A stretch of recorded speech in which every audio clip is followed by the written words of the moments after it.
Welcome to my YouTube channel. So today I want us to talk about Constable Zungu's contradiction that destroys the state case even further. Something that came out today when Makhosonke was giving his evidence, and it's something that came out during Babu Zungu's evidence, and something that also came up during Gwabini's evidence. It can't that all three of them are lying. All three Zungus are lying except this one. Constable Zungu is indeed a problem in this case. Anywho, the state just exposed its own lie, and it didn't come from the defense, it came from the Zungus themselves.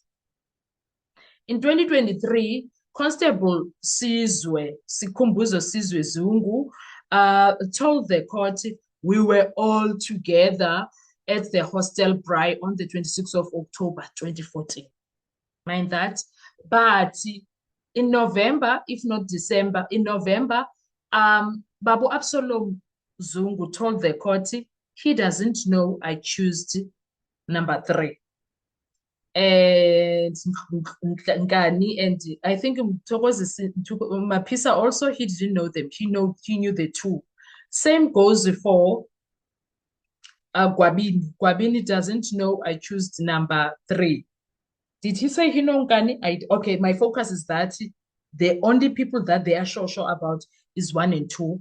But the one thing that I'm sure of, Gwabini also doesn't know who I chose number 3. The first time he saw him was there at the hostel. Was there in the courtroom when he saw him in the courtroom, not in the hostel. My bad.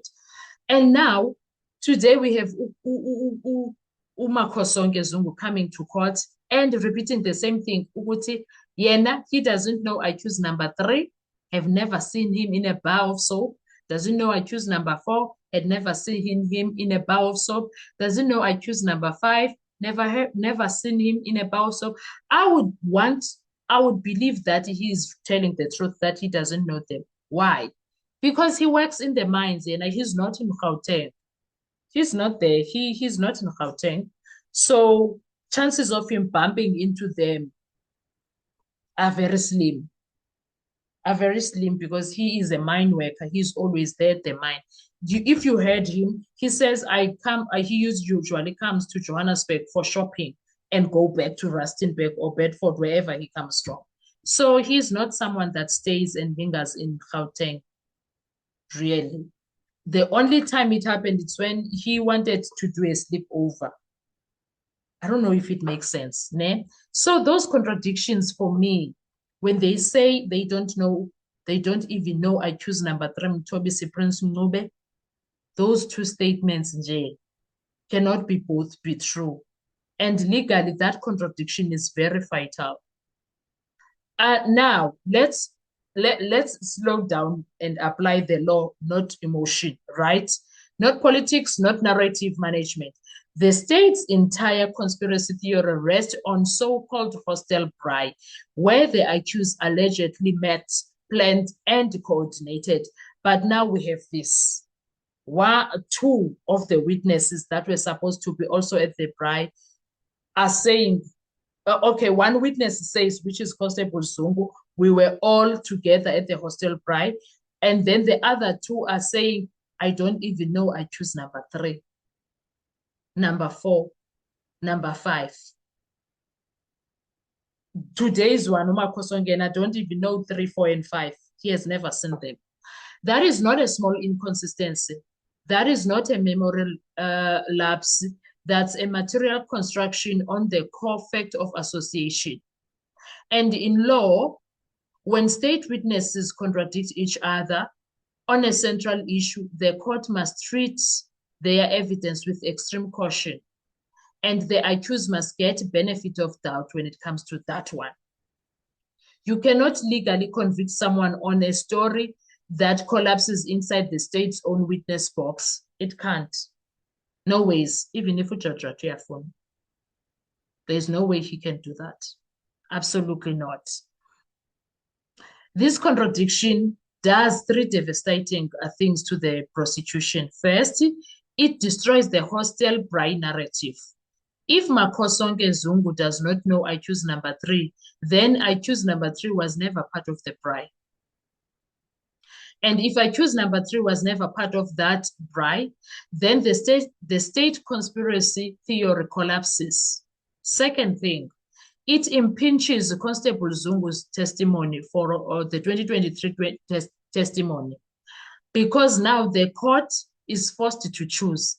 Either Constable Zungu lied under oath, or he repeated a coerced or fabricated version, or he testified recklessly without personal knowledge. And any one of those outcomes destroyed his credibility entirely. The third thing, it creates automatic reasonable doubts. Our courts are clear. When the state's own witnesses contradict each other on material facts, the accused must be acquitted. The prosecution doesn't get to average out of two contradiction or contradictory stories and pretend the truth is somewhere in the middle. It can't be like that. The state carries the burden of proof, and it just dropped. It just dropped it because now the people are saying, I don't even know accused number 3. A key state witness says he does not even know accused number 3. There is no prima facie case linking accused number 3 to the hostile bribe, the planning, the association, any conspiracy.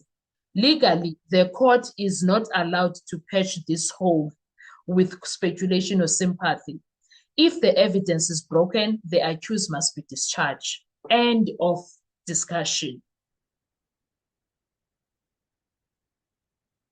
And now here is the part that should worry every South African. Watch how the state keeps witnesses. The state keeps calling witnesses not to prove its case, but to fix contradictions. That's an abuse of Section 186. Courts have ruled repeatedly. Section 186 may not be used to cure a defective prosecution. That is unfair. It's unfair. You don't get to rebuild your story after your own witnesses destroy it. You don't get to rewrite testimony because it no longer fits the narrative. And you don't get to use the court as the repair shop for a collapsing case. It's not fair.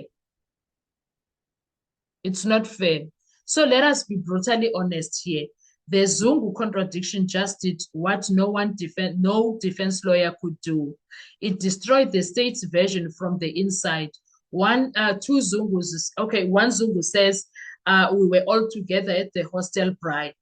2 other Zungus says, I don't even know accused number 3. Legally, that means the state's theory is false as told. And when the state's own witnesses expose its story as unreliable, the law requires one outcome: reasonable doubt, no patching, no narrative management, no spin, just law. And the law says the case is, as it stands, cannot survive. So they need, I'm yet to see what Judge Ratha is going to use when he is prosecuting these guys, when he's convicting these guys.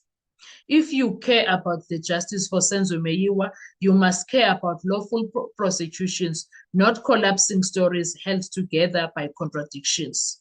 Because when the state lies to win, nobody wins. That's one thing that does not happen. Guys, please make sure you do not forget to like, to share, to comment, and most importantly, please subscribe for real courtroom breakdowns. This case is not falling from outside, it's falling from within, and it's not failing because of social media.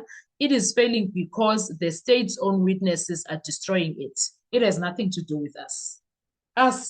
We have nothing to do with it. They are failing because of their own issues. They phakathi inside. What are your thoughts when it comes to this? Do you think the bribe story stands? It doesn't. I'll see you on our next video. Bye-bye.